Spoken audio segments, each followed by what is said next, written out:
ಎಲ್ರಿಗೂ ನಮಸ್ಕಾರ. Welcome back to my YouTube channel. ಇವತ್ತಿನ ಈ ವಿಡಿಯೋದಲ್ಲಿ ಇನ್ಸ್ಟಂಟ್ ಗುಲಾಬ್ ಜಾಮೂನ್ನ ತುಂಬ ಸುಲಭವಾಗಿ ಹೇಗೆ ಮಾಡೋದು ಅಂತ ತೋರಿಸ್ಕೊಡ್ತಾ ಇದ್ದೇನೆ. ಇದಕ್ಕೆ ನಾನು ಇನ್ಸ್ಟಂಟ್ ಗುಲಾಬ್ ಜಾಮೂನ್ ಮಿಕ್ಸನ್ನು ತಗೊಳ್ತಾ ಇದ್ದೇನೆ. ಈಗ ನಾನು 1 ಕಪ್ ಆಗುವಷ್ಟು ಹಿಟ್ಟನ್ನು ತಗೊಳ್ಕೊಂಡು ಜರಡಿ ಮಾಡ್ಕೊಳ್ತಾ ಇದ್ದೇನೆ. ಯಾಕಂದರೆ ಅದರಲ್ಲಿ ಸಣ್ಣ ಸಣ್ಣ ಗಂಟುಗಳು ಇರ್ತವೆ, ಅದನ್ನು ನಾವು ಕ್ಲಿಯರ್ ಮಾಡಿಕೊಂಡ್ರೆ ನಾವು ಹಿಟ್ಟನ್ನು ಚೆನ್ನಾಗಿ ಕಳಿಸ್ಕೊಳ್ಬೋದು. ಈಗ ನಾವು ಯಾವ ಕಪ್ನಲ್ಲಿ ಹಿಟ್ಟನ್ನು ತಗೊಂಡಿದ್ದೇವೋ ಅದೇ ಕಪ್ನಲ್ಲಿ 1/4 ಕಪ್ ಆಗುವಷ್ಟು ನೀರನ್ನು ತಗೊಂಡು ಸ್ವಲ್ಪನೇ ನೀರನ್ನು ಹಾಕ್ಕೊಂಡು ಕಲಿಸ್ಕೊಳ್ತಾ ಹೋಗಬೇಕು. ಈ ಜಾಮೂನ್ ಹಿಟ್ಟನ್ನು ನಾವು ನಾದಬಾರ್ದು, ಸ್ವಲ್ಪನೇ ನೀರನ್ನು ಹಾಕ್ಕೊಂಡು ಚೆನ್ನಾಗಿ ಕಲಿಸ್ಕೊಳ್ತಾ ಹೋಗಬೇಕು. ಹಿಟ್ಟು ಕಳಿಸುವಾಗ ತುಂಬ ತರತರಿಯಾಗೂ ಇರಬಾರ್ದು, ಹಾಗಂತ ತುಂಬ ನೈಸ್ ಆಗಬೇಕು ಅಂತ ಜಾಸ್ತಿ ನಾದಲೂಬಾರ್ದು. ಈಗ ಈ ಥರ ಉಂಡೆ ಕಟ್ಕೊಳ್ಬೇಕು. ಈಗ ಇದಕ್ಕೆ ಸ್ವಲ್ಪ ಎಣ್ಣೆ ಹಚ್ಚಿ ಡ್ರೈ ಆಗದಾಗಿ ನೋಡಿಕೊಳ್ಬೇಕಾಗ್ತದೆ. ಈಗ ಹಿಟ್ಟು ಕಳಿಸಿ ರೆಡಿಯಾಗಿದೆ. ಇದನ್ನು ನಾವೊಂದು 20 ನಿಮಿಷ ಹೀಗೆ ಮುಚ್ಚಿಟ್ಬಿಡೋಣ. ಈಗ ಸಕ್ಕರೆ ಪಾಕ ಹೇಗೆ ಮಾಡೋದು ಅಂತ ತೋರಿಸ್ಕೊಡ್ತೇನೆ. ಈಗ ಯಾವ ಕಪ್ನಲ್ಲಿ ನಾವು ಹಿಟ್ಟು ತಗೊಂಡಿದ್ದೇವೋ ಅದೇ ಕಪ್ನಲ್ಲಿ 2 ಕಪ್ ಆಗುವಷ್ಟು ನೀರು ತಗೊಳ್ಬೇಕು.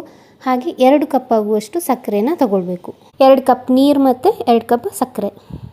ಈಗ ಫ್ಲೇಮ್ ಹೈಯಲ್ಲೇ ಇಟ್ಟುಕೊಂಡು ಸಕ್ಕರೆನ ಕರಗಿಸ್ಕೊಳ್ತಾ ಇದ್ದೇನೆ. ಮಧ್ಯೆ ಈ ಥರ ಮಿಕ್ಸ್ ಮಾಡ್ಕೊಳ್ತಾ ಇರಬೇಕು. ಈಗ ನೋಡಿ ಸಕ್ಕರೆ ಪಾಕ ಕುದೀತಾ ಇದೆ. ಈ ಸ್ಟೇಜ್ನಲ್ಲಿ ನಾವು ಸಕ್ಕರೆ ಪಾಕನ 2 ಮಿನಿಟ್ಸ್ ಚೆನ್ನಾಗಿ ಕುದಿಸ್ಕೊಳ್ಬೇಕು. ಈಗ 2 ನಿಮಿಷ ಆಗಿದೆ. ಈಗ ಸ್ಟವನ್ನು ಆಫ್ ಮಾಡಿ ಹಾಗೆ ಸ್ವಲ್ಪ ಏಲಕ್ಕಿ ಪುಡಿನ ಆ್ಯಡ್ ಮಾಡ್ಕೊಳ್ಬೇಕು. ಈಗ ನೋಡಿ ಶುಗರ್ ಸಿರಪ್ ರೆಡಿಯಾಗಿದೆ. ಈಗ ನೆಕ್ಸ್ಟ್ ಸ್ಟೆಪ್ಪಲ್ಲಿ ಹಿಟ್ಟನ್ನು ಯಾವ ಥರ ಉಂಡೆ ಕಟ್ಕೊಳ್ಬೇಕು ಅಂತ ತೋರಿಸ್ಕೊಡ್ತಾ ಇದ್ದೇನೆ.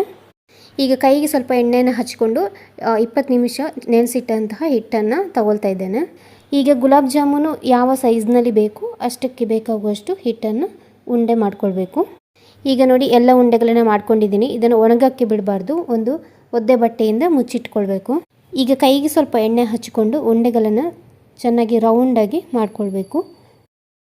ರೌಂಡ್ ಮಾಡ್ಕೊಳ್ಳುವಾಗ ಇದ್ರ ಮೇಲೆ ಒಂದೇ ಒಂದು ಲೈನ್ ಬರೋದಾಗಿ ನೋಡ್ಕೊಳ್ಬೇಕು. ಆ ಥರ ನಾವು ಉಂಡೆ ಕಟ್ಕೊಳ್ಬೇಕಾಗ್ತದೆ. ಉಂಡೆ ಮಾಡುವಾಗ ಲೈನ್ ನಿಂತರೆ ಎಣ್ಣೆಗೆ ಹಾಕಬೇಕಿದ್ರೆ ಅದು ಸೀಲ್ ಬಿಡುವ ಚಾನ್ಸಸ್ ಇದೆ.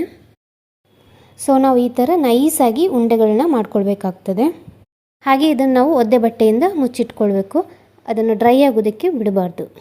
ಈಗ ಎಣ್ಣೆಯನ್ನು ಲೋ ಫ್ಲೇಮಲ್ಲಿ ಇಟ್ಟುಕೊಂಡು ಫಸ್ಟ್ ಬ್ಯಾಚ್ನ ಹಾಕ್ಕೊಳ್ತಾ ಇದ್ದೇನೆ. ಉಂಡೆಗಳನ್ನ ಹಾಕ್ತಾ ಸ್ಪೂನಲ್ಲಿ ಎಣ್ಣೆಯನ್ನು ಅಲ್ಲಾಡಿಸ್ತಾ ಇದ್ದರೆ ಉಂಡೆಗಳು ಚೆನ್ನಾಗಿ ಎಲ್ಲ ಕಡೆ ಒಂದೇ ಕಲರ್ಗೆ ಬರ್ತದೆ. ತೀರಾ ಹೈ ಫ್ಲೇಮಲ್ಲಿ ನಾವು ಫ್ರೈ ಮಾಡಿಕೊಂಡ್ರೆ ಉಂಡೆಗಳು ಕಪ್ಪಾಗ್ತವೆ ಮತ್ತು ಒಳಗಡೆ ಗಂಟು ಉಳ್ಕೊಂಡು ಬಿಡ್ತದೆ. ಈಗ ನೋಡಿ ಪರ್ಫೆಕ್ಟಾಗಿ ಜಾಮೂನ್ನ ಫ್ರೈ ಮಾಡಿಕೊಂಡು ರೆಡಿಯಾಗಿದೆ. ಇದನ್ನೀಗ ಸಕ್ಕರೆ ಪಾಕಕ್ಕೆ ಹಾಕೊಳ್ಳೋಣ. ಜಾಮೂನು ಎಣ್ಣೆಯಿಂದ ಕರೆದ ತಕ್ಷಣ ಸಕ್ಕರೆ ಪಾಕಕ್ಕೆ ಹಾಕೊಳ್ಳೋದಿದ್ದರೆ ಸಕ್ಕರೆ ಪಾಕ ಬೆಚ್ಚಗಿರಬೇಕು, ಜಾಮೂನು ಬಿಸಿಯಾಗಿರಬೇಕು.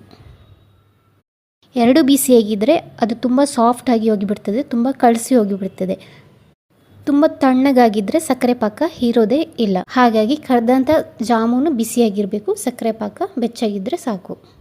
ಈ ಹದದಲ್ಲಿ ಇದ್ದರೆ ಮಾತ್ರ ಜಾಮೂನು ಚೆನ್ನಾಗಿ ಸಕ್ಕರೆ ಪಾಕನ ಹೀರ್ಕೊಂಡು ಬಿಡ್ತದೆ. ಜಾಮೂನು ಹಾಕಿದ ತಕ್ಷಣ ಮುಚ್ಚಿಟ್ಕೊಳ್ಬೇಕು, ಓಪನ್ ಆಗಿ ಇಡಬಾರ್ದು. ಈಗ ನೋಡಿ 2 ಗಂಟೆ ಆಗಿ ತೋರಿಸ್ತಾ ಇದ್ದೀನಿ. ಜಾಮೂನು ಚೆನ್ನಾಗಿ ರೆಡಿಯಾಗಿದೆ, ಹಾಗೆ ಸಕ್ಕರೆ ಪಾಕನ ಚೆನ್ನಾಗಿ ಹೀರ್ಕೊಂಡಿದೆ. ರೆಸಿಪಿ ನಿಮಗೆ ಇಷ್ಟ ಆಗಿದ್ದಲ್ಲಿ ಲೈಕ್ ಮಾಡಿ, ಶೇರ್ ಮಾಡಿ, ಹಾಗೆ ಸಬ್ಸ್ಕ್ರೈಬ್ ಮಾಡೋದನ್ನು ಮರಿಬೇಡಿ. Thank you.